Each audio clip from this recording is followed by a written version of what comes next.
Hey friends, I recently noticed that almost 80% of viewers who enjoy these videos haven't subscribed yet. If you like the stories and want to see more, please take a moment to hit that subscribe button. It really helps the channel grow. Don't forget to leave a like and share your thoughts in the comments below. Your engagement makes a huge difference and helps these stories reach more people. Thanks so much for being here. By the way, where are you watching from? Drop your location in the comments. I'd love to know.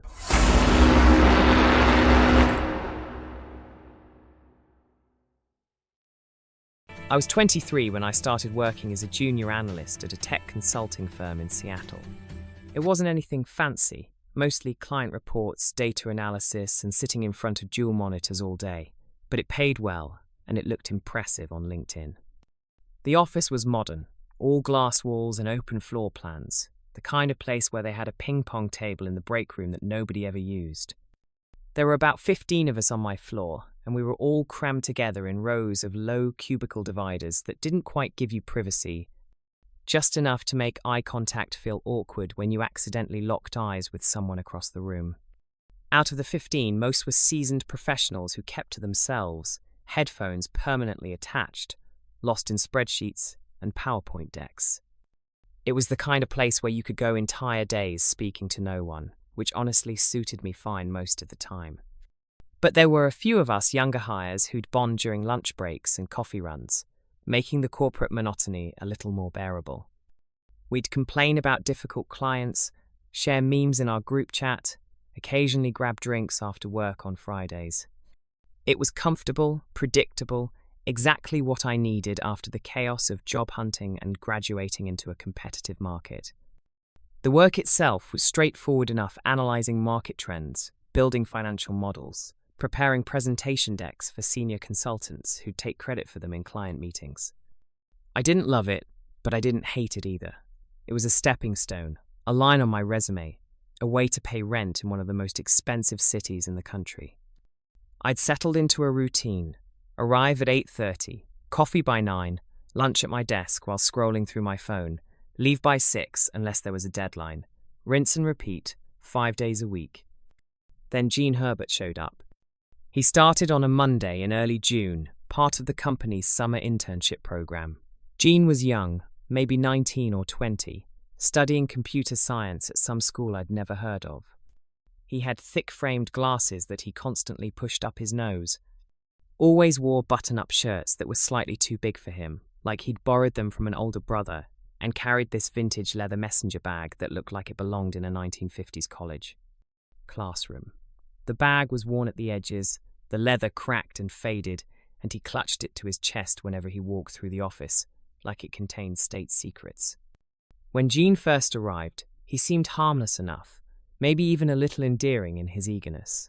During his first week, he volunteered for everything. Someone needed help formatting a spreadsheet? Gene was there. Extra coffee run? Gene would go. Staying late to finish a project no one else wanted to touch? Gene practically leaped at the opportunity. He had this desperate energy about him, like he was trying to prove he deserved to be there, that he wasn't just another disposable intern who'd be forgotten the moment summer ended. He laughed too loud at jokes that weren't funny, the kind of forced laughter that made everyone in the room uncomfortable.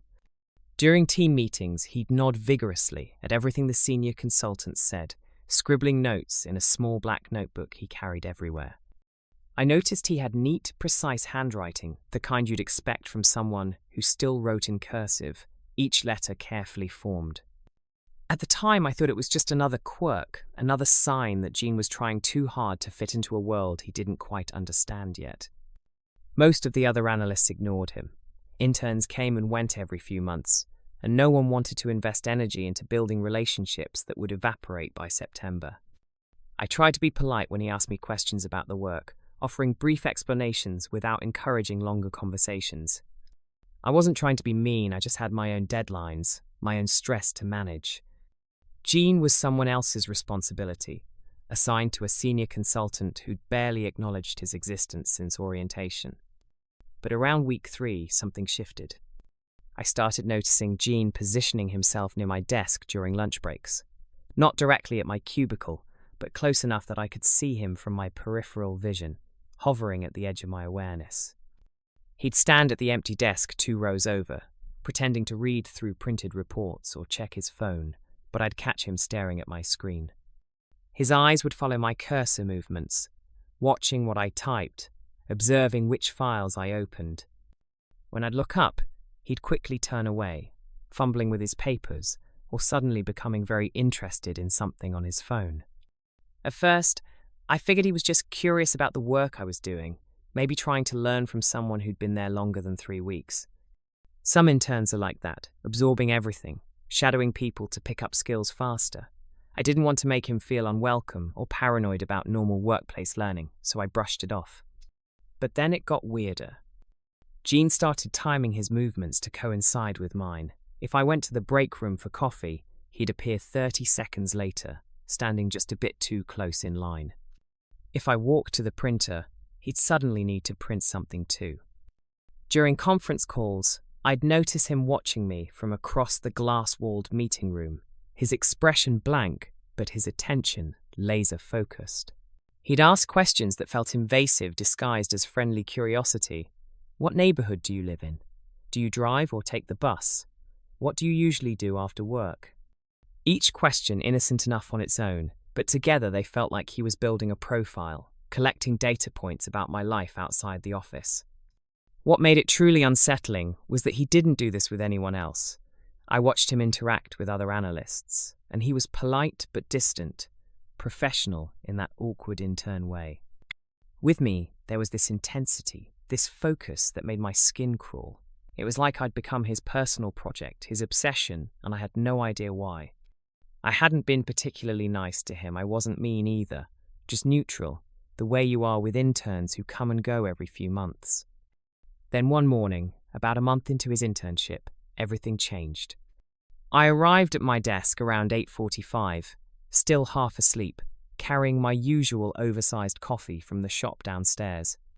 My computer was still off from the night before, my desk exactly as I'd left it, keyboard slightly askew, a stack of printed reports in the corner, a coffee-stained notepad filled with scribbled reminders.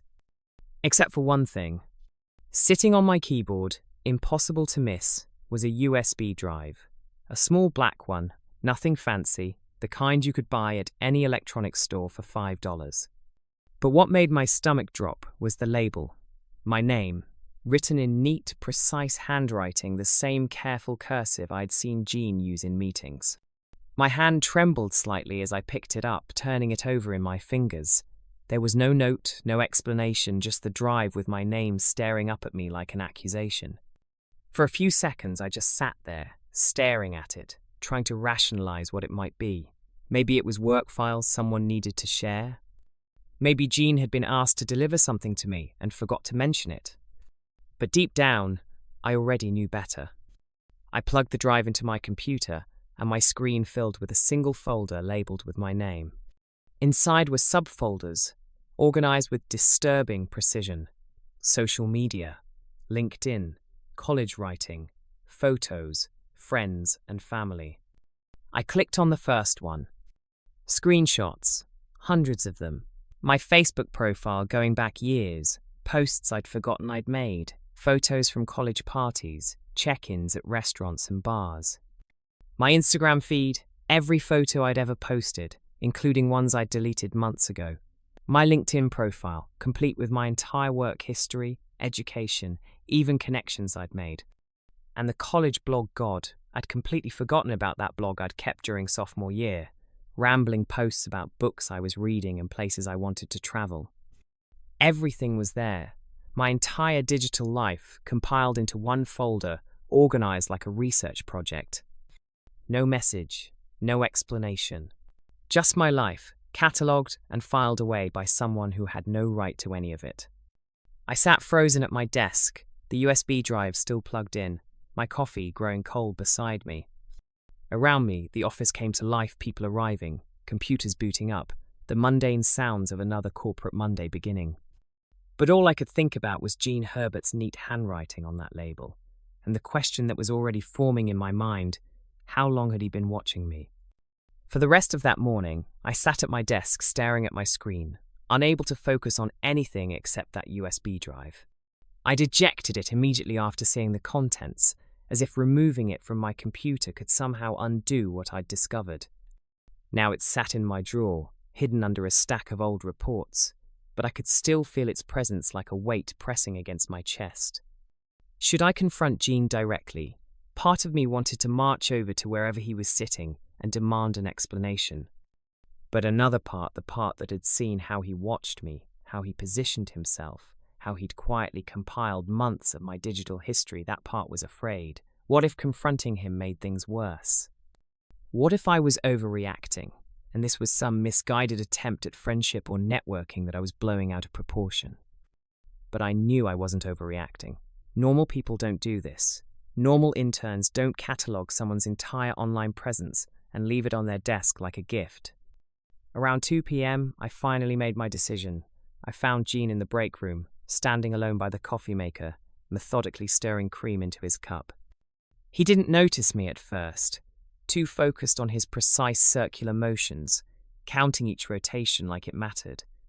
"Gene," I said, keeping my voice steady, "can we talk for a minute?" He looked up, and for a brief second, something flickered across his face recognition. Maybe fear, but it vanished quickly, replaced by his usual eager expression. "Oh, hey." "Sure, what's up?" I stepped closer, lowering my voice so the two people at the other end of the break room wouldn't hear. "I found a USB drive on my desk this morning, with my name on it. Do you know anything about that?" His hand started shaking. It was subtle at first, just a slight tremor that made the coffee in his cup ripple, but then it got worse. Coffee sloshed over the rim, splashing onto his fingers. He set the cup down quickly, wiping his hand on his pants. I don't know what you're talking about," he stammered, his eyes darting everywhere except my face. "I've never been near your desk. Why would I? I don't even know where you sit, really. I mean, I know generally, but—" "Gene," I kept my voice firm. "It had screenshots of my social media, my LinkedIn posts from years ago. Someone compiled all of that, and your handwriting was on the label. That wasn't—" He stopped, swallowed hard. "I don't know anything about that. Maybe someone's trying to make me look bad, or maybe you're confused about whose handwriting." "I'm not confused." He finally looked at me, and what I saw in his eyes wasn't confusion or innocence, it was calculation. He was deciding what to say next, weighing his options, trying to figure out which lie would work best. "I need to get back to work," he said abruptly, leaving his coffee on the counter and pushing past me toward the door. I stood there for a moment, my heart pounding, before pulling out my phone and emailing HR. The HR representative, a tired-looking woman named Sandra who I'd only met once during orientation, listened to my explanation with the kind of practiced neutrality that comes from hearing complaints all day. I showed her the USB drive, walked her through what I'd found, explained Gene's reaction in the break room. "We'll look into it," she said, making a note in her computer. "Thank you for bringing this to our attention. In the meantime, try to avoid unnecessary interactions with Gene and let us know if anything else happens." That was it. No alarm, no immediate action, just bureaucratic acknowledgement and a vague promise to investigate. I left her office feeling more unsettled than when I'd arrived. Over the next 2 days, nothing changed. Gene showed up to work normally, sitting at his assigned desk, attending meetings, acting like nothing had happened. I never saw him look in my direction, never caught him watching me, but that somehow made it worse. It felt deliberate, like he was proving he could control himself, that he was in charge of when and how he'd interact with me. Then, on Wednesday evening, I received the email. I was at home, sitting on my couch in pajama pants and an old college t-shirt, mindlessly scrolling through Netflix, trying to decide what to watch. My laptop was open on the coffee table, and the notification appeared in the corner of my screen. New message from an address I didn't recognize. A string of random numbers and letters, followed by a generic email domain. The subject line made my blood run cold. "You shouldn't have said anything." My hand hovered over the trackpad. Every instinct told me not to open it, but I had to know. I clicked. The email body was empty except for a single attachment, img_4847.jpg. The photo loaded slowly, pixel by pixel, and when it fully rendered, I stopped breathing. It was me, sitting exactly where I was sitting right now, on my couch, in the same pajama pants and t-shirt, except the photo had been taken from outside, through my living room window. The timestamp in the corner read yesterday, 9:47 p.m. Someone had been standing in my yard, watching me through my window, close enough to capture my face clearly in the frame. I slammed the laptop shut and ran to the window, yanking the curtains closed so violently, I almost pulled the rod off the wall. My apartment was on the ground floor of a small complex, with a narrow strip of grass between my window and the parking lot. Anyone could stand there at night, hidden in the shadows, watching. Had Gene been there last night? Was he there right now? I grabbed my phone, hands shaking so badly I could barely unlock it, and pulled up Sandra's email address. I forwarded her the message with a single line, "This is what I'm dealing with, please help." The paranoia that had been building since I found the USB drive exploded into full-blown terror. At the grocery store, I felt eyes on me constantly, spinning around to check if anyone was watching. Walking to my car after work, I'd scan the parking garage, looking for figures lurking between vehicles. Even at home with all my curtains drawn, I couldn't shake the feeling that someone was outside, waiting, observing. I stopped posting on social media entirely. I changed my route to work. I started parking in different spots every day. On Friday morning, I marched back to HR, demanding to know what they'd done about my report. Sandra looked uncomfortable, shuffling papers on her desk before finally meeting my eyes. "Gene was actually removed from the internship program this morning," she said carefully. "For performance issues, multiple missed deadlines, incomplete work. It had been building for a while." "Performance issues?" I repeated, my voice rising. "What about the stalking, the USB drive, the photo?" "We can't discuss personnel decisions in detail," she said, her tone maddeningly professional. "But I want you to know that your concerns were taken seriously and factored into our evaluation." It felt like a brush-off, like they were trying to make the problem disappear without actually addressing what Gene had done, but at least he was gone. That had to count for something. I filed a police report that afternoon, bringing printouts of the email and explaining everything that had happened. The officer who took my statement was sympathetic but realistic. "Without concrete proof that Gene sent this email or took this photo, there's not much we can do right now," he explained. "The email address is untraceable, and being outside someone's window isn't illegal unless he's violating a restraining order, which you don't have yet. Keep documenting everything. If he contacts you again or shows up at your home, call us immediately." I left the police station feeling hollow, like I'd done everything right, and it still wasn't enough. That night, I finally started to relax. Gene was gone. The police knew about the situation. I'd taken every reasonable precaution. Maybe this was over. Then, at 2 a.m., my phone buzzed on my nightstand. A text message from an unknown number. "I made you a playlist." Below it, a Spotify link. My hands trembled as I opened it.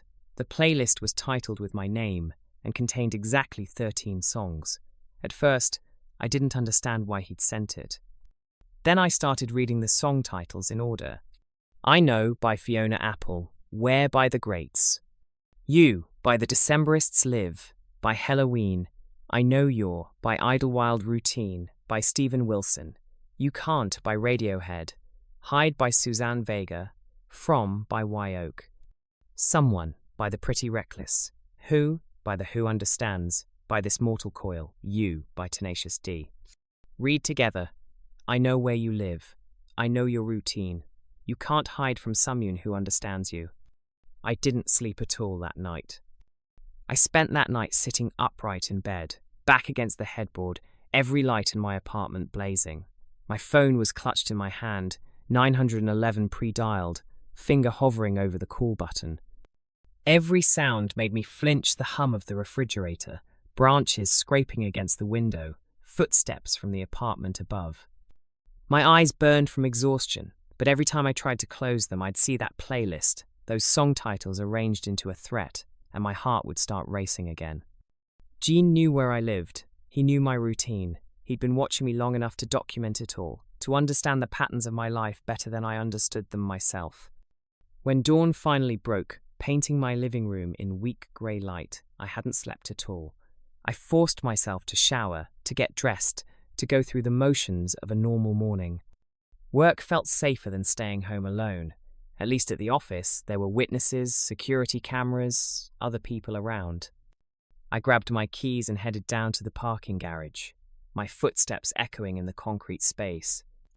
My car was parked in its usual spot, third row from the elevator, and at first, I didn't notice anything wrong. Then I got closer and saw the driver's side door. 3 letters, scratched deep into the paint, carved with enough force to gouge through to the metal underneath.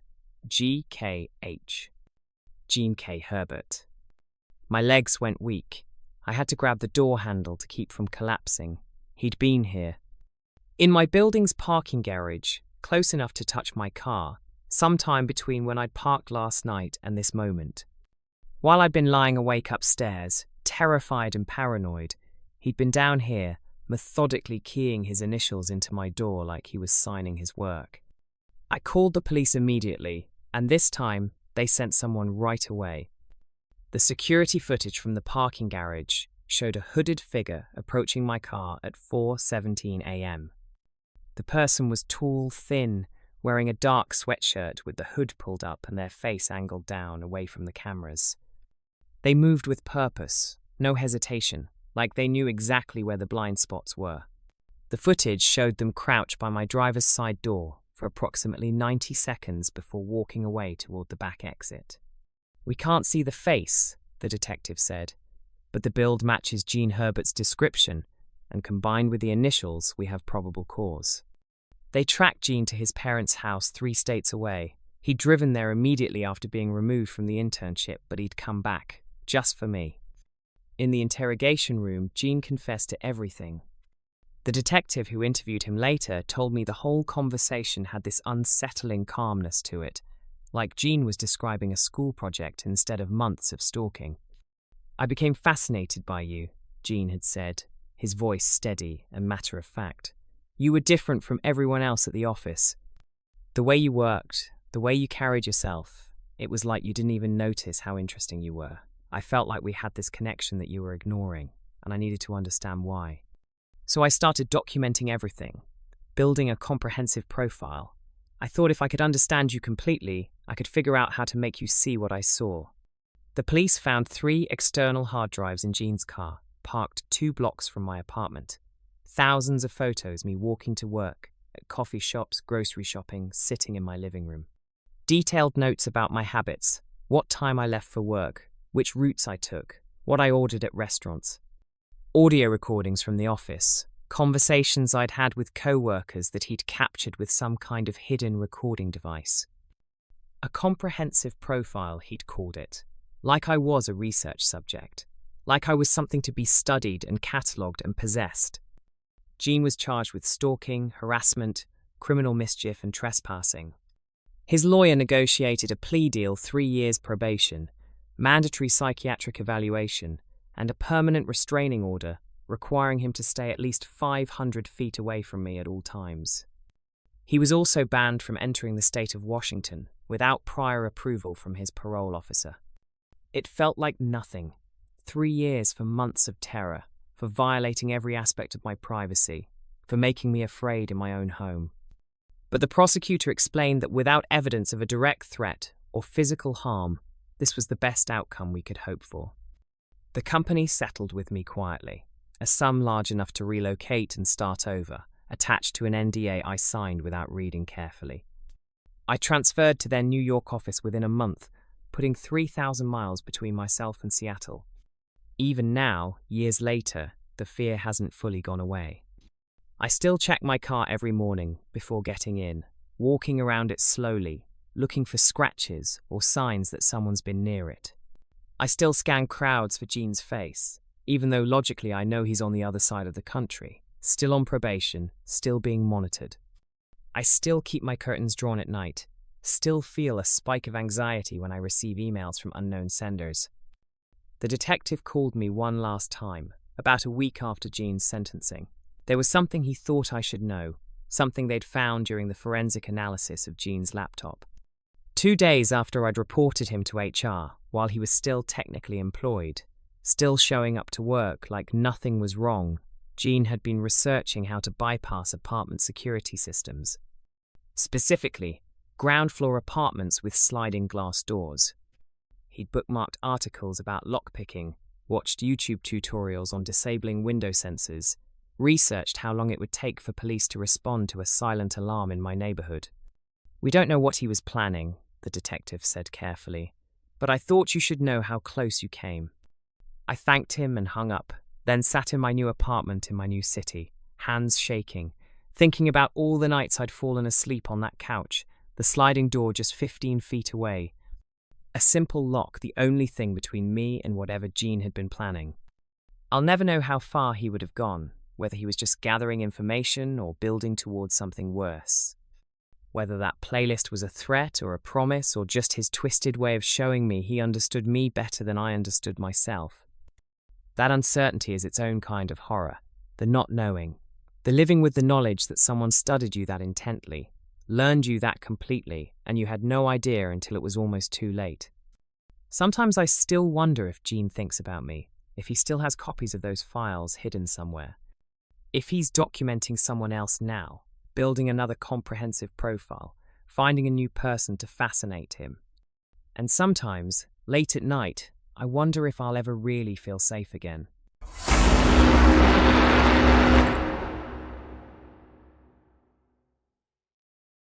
At 28, I was working as a graphic designer at a mid-sized marketing agency in Austin, Texas.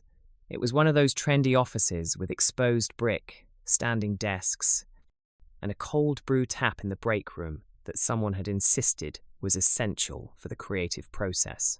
Everyone called themselves creatives and spent half the day debating whether a font was too corporate or not corporate enough, as if the fate of humanity rested on the choice between Helvetica and Arial. I'd been there about 2 years and had found my rhythm. The culture was casual, collaborative, and honestly, most of my co-workers felt more like friends than colleagues. We'd grab drinks after work, share Spotify playlists, complain about difficult clients over lunch. It was comfortable in a way my previous jobs had never been. The work itself was exactly what I'd wanted when I graduated: brand identity, social media campaigns, the occasional website redesign. Nothing groundbreaking, but it was creative enough to keep me engaged and paid well enough to afford my apartment and weekend trips to hill country. I had my corner desk by the window, my collection of design books, my succulent that had somehow survived 2 years of neglect. Life was good. Then Oscar Mixon joined our team. He started in early March, hired as a copywriter to fill a position that had been empty for months. Oscar was in his mid-30s, always wore vintage band t-shirts under blazers Sonic Youth, Pixies, Pavement, bands that signaled he had taste but wasn't trying too hard. He had this carefully cultivated, quirky artist aesthetic, complete with thick-rimmed glasses and a leather journal he carried everywhere for inspiration. During his first week, he seemed talented and genuinely personable. His writing was sharp, clever without being pretentious, and he integrated into the team smoothly. We'd all go on coffee runs together, Oscar included, talking about projects and sharing music recommendations. He had good taste, introduced me to a few bands I'd never heard of, sent me links to design podcasts he thought I'd like. It felt natural, like the kind of easy workplace friendship that develops organically when you're spending 40 hours a week together.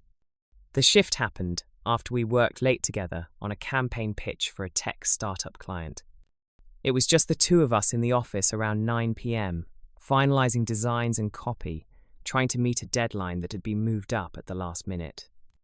Oscar ordered pizza, half pepperoni, half mushroom, and we talked while we ate, mostly about work, but also about life, relationships, the frustrations of corporate creativity.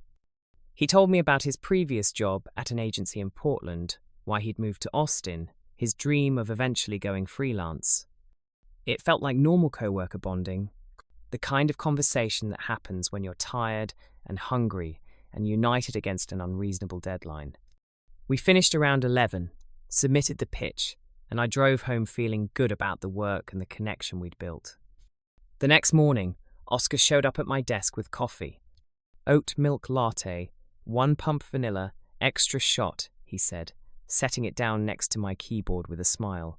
Figured you could use it after last night. I stared at the cup. That was my exact order, down to the specific modifications I always requested. But I'd never told Oscar how I took my coffee. We'd been on group coffee runs, sure, but I'd always ordered for myself. He'd never been close enough to hear, never asked. How did you know my order? I asked, trying to keep my tone light, curious rather than accusatory. Oh, I just noticed, he said casually. You know, from when we all go together, I'm good at remembering stuff like that. It was a reasonable explanation.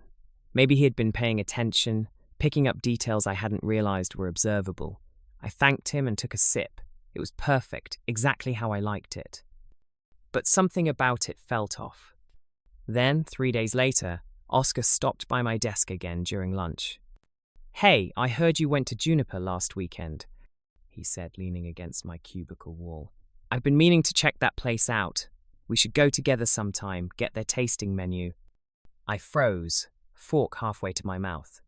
Juniper was a new restaurant in East Austin, small and intimate, the kind of place you had to book weeks in advance.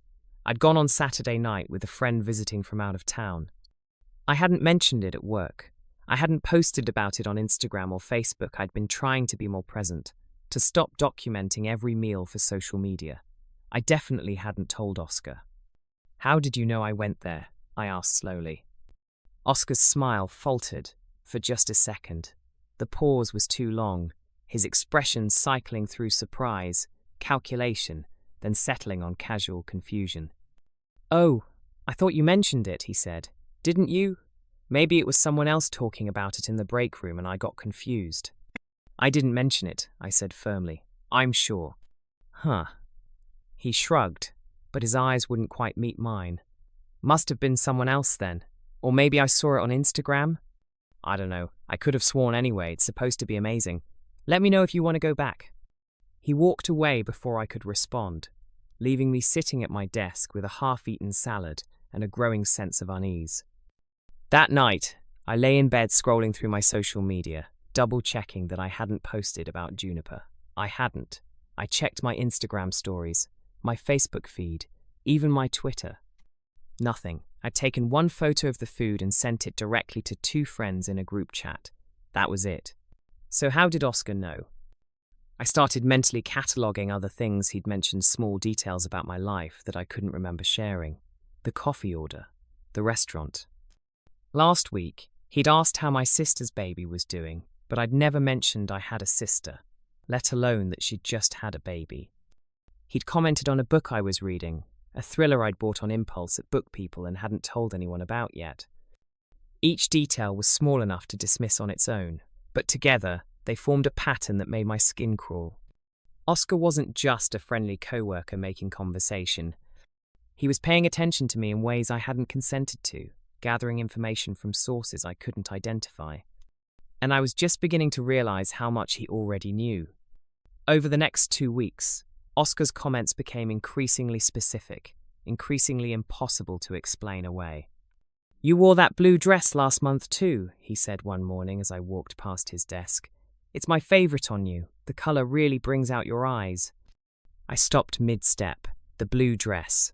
I'd worn it exactly once to work, on a Tuesday 4 weeks ago for a client presentation. Once. And Oscar had not only noticed but remembered, catalogued it, decided it was his favorite. Thanks, I said tightly, and kept walking. The next day, he asked how my dog Charlie was adjusting to the new apartment. I'd moved 3 months ago and had mentioned it casually to a few co-workers, but I'd never told anyone my dog's name. When I asked how he knew, Oscar just smiled and said, You must have mentioned it at some point. I'm good with names.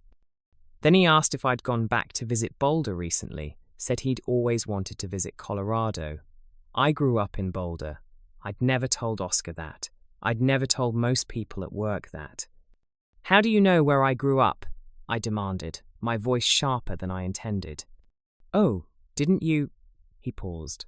That same too long hesitation. I think I saw it on your LinkedIn, or maybe someone else mentioned it. You know how office gossip is. But my LinkedIn said Denver area, not Boulder specifically, and I'd never talked about my childhood with anyone at this job. Each time I questioned him, Oscar had a vague explanation that didn't quite add up. I must have overheard it. I think you mentioned it once. Maybe I'm getting you confused with someone else. The explanations were designed to make me doubt myself, to wonder if maybe I had shared these details and just forgotten. But I knew I hadn't. Then the gifts started appearing. First, an expensive art book on Bauhaus design, left on my desk with no card. It was a book I'd added to my Amazon wishlist months ago, but never bought because it was $85. The next week, a set of designer notebooks with gilded edges, the kind I'd favorited on an obscure stationery website I'd browsed late one night. Then a vintage Polaroid camera, the exact model I'd mentioned wanting in a private conversation with my roommate at a coffee shop 3 blocks from my apartment. A conversation Oscar couldn't possibly have overheard unless he'd been there, listening. No cards, no names attached, but I knew they were from him. I tried returning the camera, leaving it on Oscar's desk with a polite note. I can't accept this, but thank you for thinking of me. By lunch, it was back on my desk with a note in his handwriting. It's not from me, but whoever gave it to you clearly sees your potential. When I confronted him in the break room, he acted hurt, wounded even. I'm just trying to support your creative journey, he said, his voice soft, almost trembling. Is that so wrong? I see how talented you are, and I want to encourage that. Why are you making this weird? He said it loud enough that 2 other coworkers looked over. I felt their eyes on me, felt the judgment. Why was I being so hostile to someone who was just being nice? It made me feel guilty, made me question whether I was overreacting. But I wasn't. I knew I wasn't. The office dynamic started to shift. Other coworkers noticed Oscar's constant attention, the way he'd appear at my desk multiple times a day, the gifts, the specific compliments. Some thought it was romantic, that Oscar had a crush and was too shy to be direct about it. Others thought it was odd, but harmless, just Oscar being Oscar. No one seemed to understand that it wasn't flattering, it was suffocating. I started avoiding certain areas of the office. I'd take the long route to the bathroom to bypass his desk. I'd eat lunch outside instead of in the break room. I'd schedule my coffee runs for times when I knew he'd be in meetings. But Oscar noticed my evasion and seemed to interpret it as a game, a challenge. He'd find new ways to intersect with my routine, showing up at the coffee shop across the street, taking his lunch break at the same time I did, staying late on nights when I had to work late. Every interaction, no matter how brief or professional, he seemed to interpret as encouragement. One evening, I came home to find a package on my doorstep. It was wrapped in plain brown paper, no return address, just my name written in Oscar's familiar handwriting. My stomach dropped. He knew where I lived. Of course he did. He seemed to know everything else. I brought it inside and set it on my kitchen counter, staring at it for a full minute before finally tearing off the paper. Inside was a frame, a large one, maybe 16 by 20, wrapped in tissue paper. I pulled away the paper and felt the air leave my lungs. It was a collage, dozens of photos of me, arranged in a mosaic pattern. Me at a coffee shop, reading a book. Me walking Charlie through Zilker Park. Me at the gym, on the treadmill. Me sitting in my car at a red light, hand on the steering wheel, completely unaware I was being photographed. Some photos were taken from a distance, clearly shot with a zoom lens, but others were taken from just feet away. Close enough that Oscar must have been standing right there, camera in hand, watching me while I went about my day completely oblivious. In the center of the collage was a note, the words assembled from cut-out magazine letters, like a ransom note. You're beautiful when you don't know and you ain't watching. My hands started shaking so badly I couldn't hold the frame. It slipped from my fingers and crashed to the floor, glass exploding across my porch in glittering shards. I stood there, staring down at the broken frame, at my own face repeated dozens of times, at the evidence that Oscar had been following me, documenting me, watching me for weeks or maybe months. And I realized with absolute certainty that this wasn't going to stop on its own. I didn't waste time. I left the broken frame on my porch, grabbed my phone and car keys, and drove straight to the police station. My hands were still shaking as I showed the officer at the front desk photos I'd taken of the collage before it shattered. Then I called my boss from the parking lot, my voice breaking as I explained what had been happening, what Oscar had been doing. "Don't come in tomorrow," she said immediately. "I'm putting Oscar on leave effective immediately. We're opening an investigation. I'm so sorry, we should have seen this sooner." I sat in my car in the police station parking lot for 20 minutes. After hanging up, trying to steady my breathing, trying to process what came next. I couldn't go home. Not tonight, not alone. I called my friend Maya and asked if I could stay with her. I didn't explain much over the phone, just said I needed somewhere safe. She heard something in my voice that made her say yes immediately, no questions asked. Maya's apartment was across town, a second-floor unit in a complex with a gate and security cameras. I felt safer there, surrounded by locks and distance. She made tea and sat with me while I showed her the photos, explained everything, the gifts, the impossible knowledge, the collage. She listened without interrupting, her expression shifting from concern to horror. "You're staying here as long as you need," she said firmly. "We're not letting you go back until he's arrested." Around midnight, my phone started buzzing. Text messages, one after another, from numbers I didn't recognize. Different area codes, different formats, but all saying the same thing. "You're making a mistake. We're supposed to be together. Why can't you see that? You're ruining everything. I thought you understood me. Why can't you see that?" The messages came faster, my phone vibrating constantly in my hand. 10 messages, 20, 30, all variations of the same desperate plea, sent from burner numbers or internet texting services, each one making my stomach turn. Maya grabbed my phone and turned it off. "We're calling the police again, right now." But before we could dial, Maya's doorbell camera sent an alert to her phone. Someone was in the driveway. We pulled up the live feed, and my blood went cold. A figure stood at the end of Maya's driveway, maybe 50 feet from her front door, just standing there, perfectly still. The footage was grainy in the darkness, the face obscured by shadows, but the build was unmistakable. Tall, thin, wearing one of those vintage band t-shirts under a blazer. Oscar. We watched in real time as he stood there, staring at Maya's apartment. He didn't move, didn't try to approach, just stood and watched. Maya called 911. I backed away from the window, my heart pounding so hard I thought it might break through my ribs. The police arrived within 10 minutes, but by then Oscar had disappeared. The doorbell camera showed him standing there for over an hour before finally walking away, right before the sirens became audible. They arrested Oscar the next morning at his apartment. What they found inside made the collage look almost innocent by comparison. Every wall in his living room was covered in photos of me, hundreds of them, organized by date and location. His desk was covered in detailed documents, my daily schedule, maps of my regular routes, notes about my habits and preferences. In his closet, they found a fake ID with his photo, but my last name, as if we were married or he'd taken my identity as his own.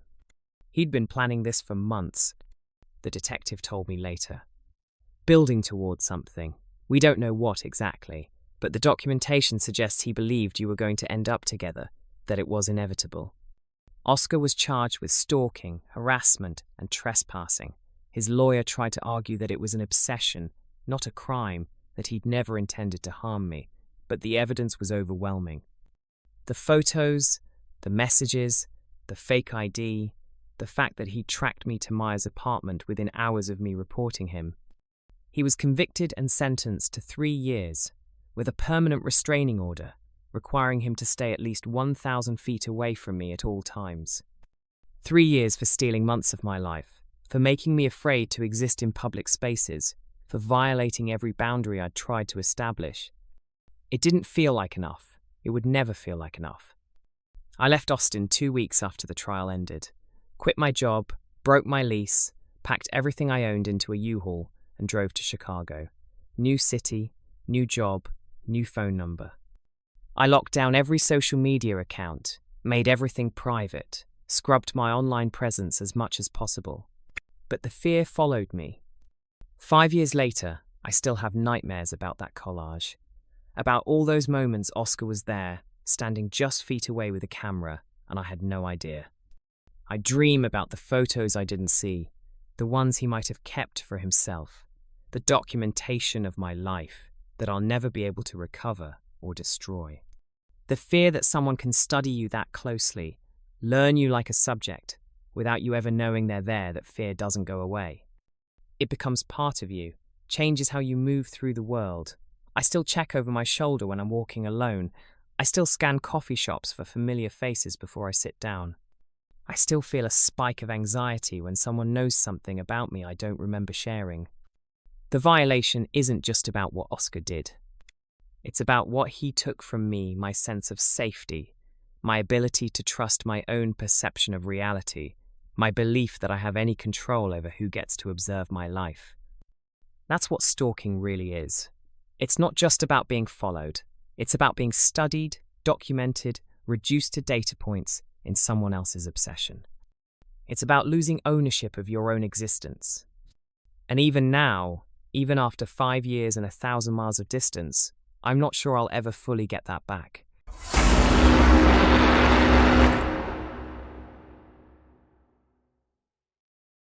When I was 31, I worked as an accountant at a small firm in Portland, Oregon. It was the kind of place where time moved slowly. We handled taxes and bookkeeping for local businesses. Nothing exciting, but it was steady work with decent people who didn't make you want to quit on Mondays. The office was small, maybe 10 of us total, tucked into the second floor of an old building downtown. We had those big windows that let in too much sun in summer and not enough warmth in winter. The carpet was worn, the break room coffee maker was perpetually broken, and the printer jammed at least twice a day. But it was comfortable in its mundanity, predictable in a way that felt safe after years of chaotic corporate environments. Wesley P. Howard had been there longer than anyone, almost 15 years. He was in his late 40s, quiet and methodical, the kind of man who operated on routines so precise you could set your watch by them. Same lunch at the same time every day, 12:30 p.m., always a sandwich from home in a worn brown paper bag, eaten at his desk in exactly 20 minutes. Same route to work, same parking spot in the back corner of the lot, never deviated from pattern. He wore the same rotation of button-down shirts in muted colours, beige, grey, pale blue, and the same khaki pants that had gone out of style a decade ago. Wesley was average in every conceivable way. Average height, greying hair, thinning at the crown, glasses with plain metal frames. Unremarkable features that blurred in memory moments after you looked away. He was the kind of person you'd forget was in the room, invisible by virtue of being completely ordinary. His corner cubicle was a monument to outdated filing systems surrounded by filing cabinets and stacks of ledgers that should have been digitized years ago. The firm kept saying they'd modernize, but Wesley seemed content with his paper trails, his handwritten notes, his systematic organization that made sense only to him. Most of us barely interacted with him beyond basic pleasantries. "Morning, Wesley. Morning." That was the extent of our daily exchange. In March, the office implemented a new security system that required key card access for after-hours entry. The owner said it was about liability, about making sure only authorized personnel could access client files outside business hours. We each got a card with our name and photo, and logs of every entry and exit. One Wednesday evening, I was halfway home when I realized I'd left my wallet at my desk. I'd been in a hurry to leave, had a dinner reservation across town, and in my rush, I'd left it sitting next to my keyboard. Cursing, I turned around and drove back to the office. I scanned my card at 8:07 p.m. The system beeped, the lock clicked open, and I stepped into the stairwell. That's when I noticed the log display screen by the door. The last entry before mine had been Wesley's card at 7:43 p.m., less than half an hour ago. I figured he was working late. Wesley sometimes stayed after hours during tax season, though we were past the April rush. Still, he was dedicated, methodical. It made sense. But when I reached the second floor and opened the door to our office, I was met with complete darkness. The overhead fluorescents were off. The only light came from the street lamps outside, casting long shadows across the empty cubicles. I flipped the light switch, and the office hummed to life, revealing rows of desks exactly as they'd been when I'd left hours ago. "Wesley?" I called out, my voice sounding too loud in the silence. No response. I walked toward his cubicle, my footsteps muffled by the worn carpet. His computer was off, the screen dark. His desk was neat, organized, everything in its place. His chair was pushed in. His coffee mug, always the same plain white mug, was washed and sitting upside down on a paper towel to dry. He wasn't here, but the security log said he'd entered the building 24 minutes ago and hadn't left. A chill ran down my spine as I walked through the office, checking the bathroom, the break room, the small conference room we used for client meetings. Empty, all of them. The building was silent except for the hum of the refrigerator and the distant sound of traffic below. Then I noticed the records room door. It was slightly ajar, just an inch, enough to see that the light was on inside. We always kept that door locked. Always.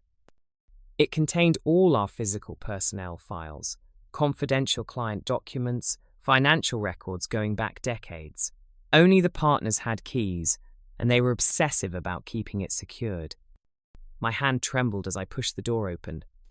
The room was small, maybe 10 by 12 feet, lined with filing cabinets and metal shelves. In the center was a table we used for sorting documents. And scattered across that table were personnel files, at least a dozen of them, pulled from the cabinets and left open. I stepped closer, my heart beginning to pound. Every single file belonged to a female employee: Sarah from reception, Jennifer, one of the junior accountants, Maria, our office manager, and there, on top of the pile, my own file. My address, my emergency contact information, my social security number, my employment history, all of it spread open for anyone to see. Someone had been here.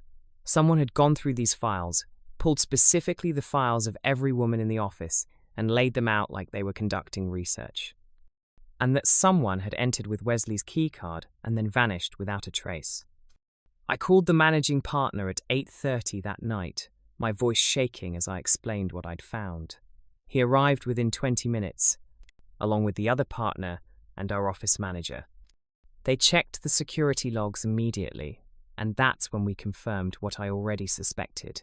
Wesley's card had been used to enter the building at 7:43 p.m., but there was no log of him leaving. The building only had 2 exits, both monitored by the new security system. If Wesley had left, there would be a record. We pulled up the security camera footage. The cameras were basic, positioned at the entrances and in the main hallway. The footage showed Wesley entering the building at 7:43 p.m., taking the stairs, walking down the hallway toward the records room. The timestamp showed him entering the records room at 7:46 p.m., but he never came out, not on camera, not through any exit. Wesley Howard had vanished completely. They called him immediately, no answer. They sent someone to his house in the suburbs, a small ranch-style home he'd lived in for over a decade.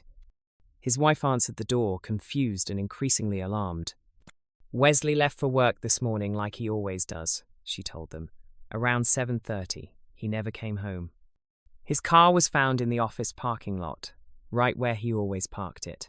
Keys in the ignition, phone on the passenger seat, battery dead. His wallet in the center console. Everything exactly where he'd leave it if he was planning to come back."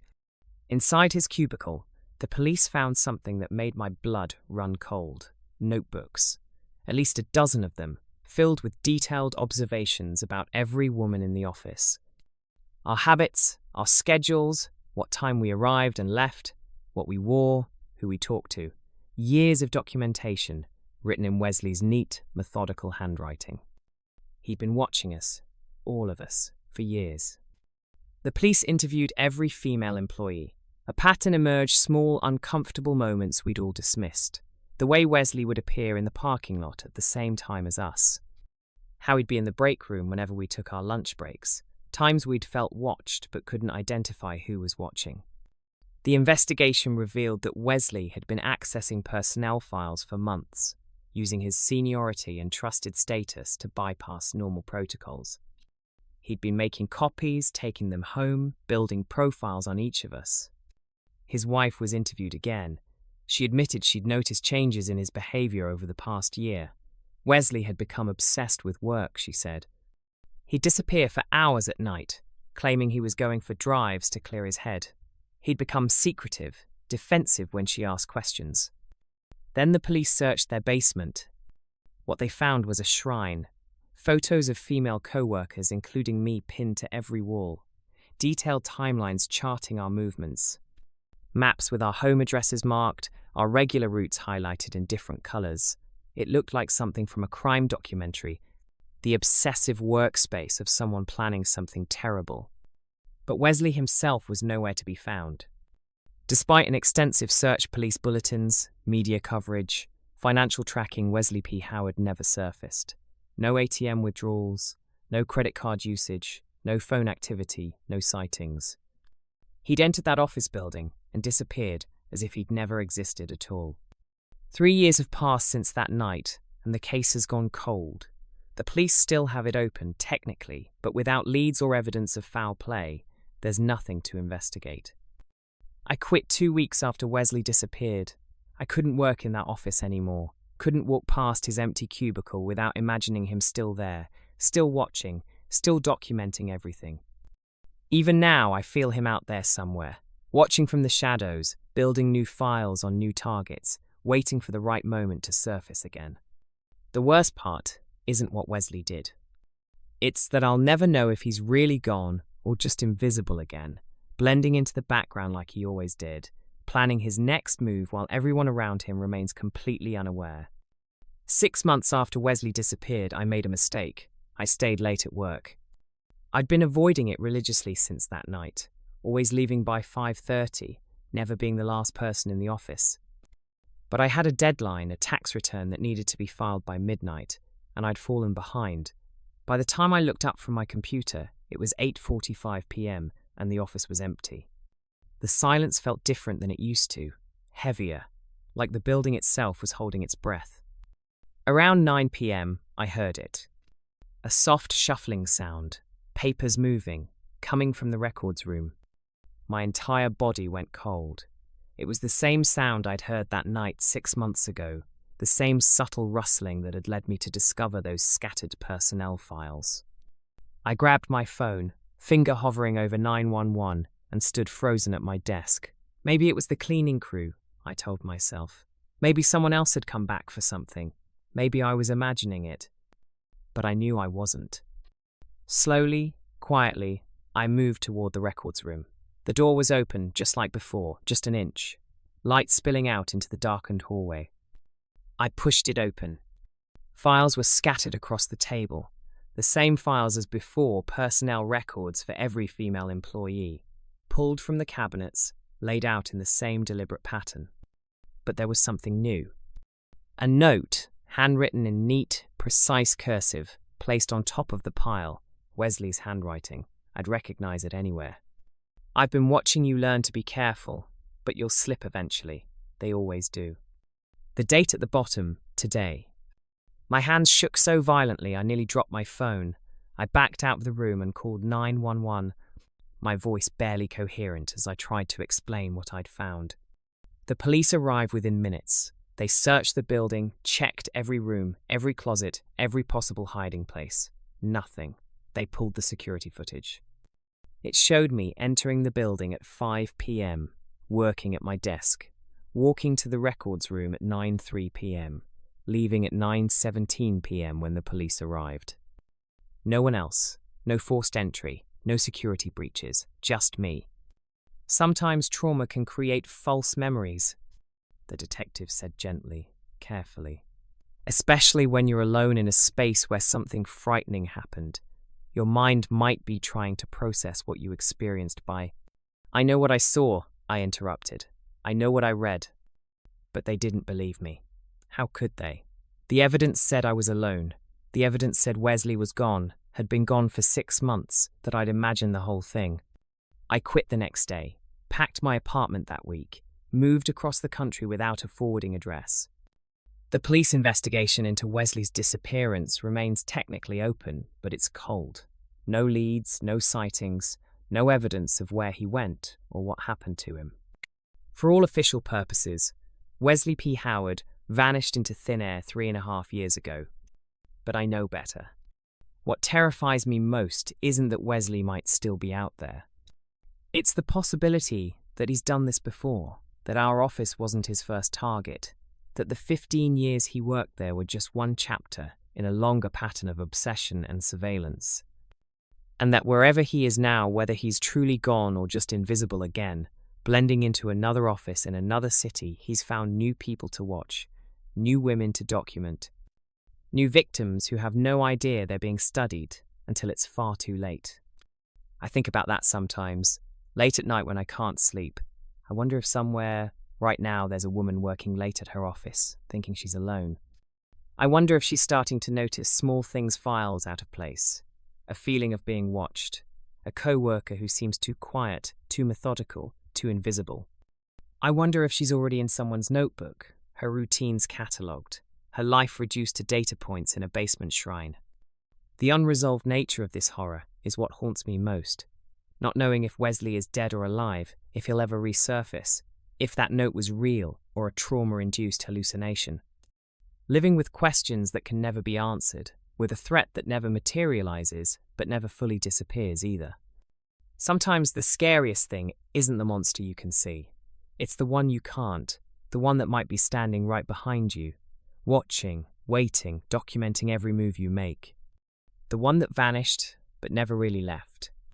And the thought keeps me awake at night, wondering if someone, somewhere, is living through their own version of this nightmare, with no idea the danger they're in until it's too late.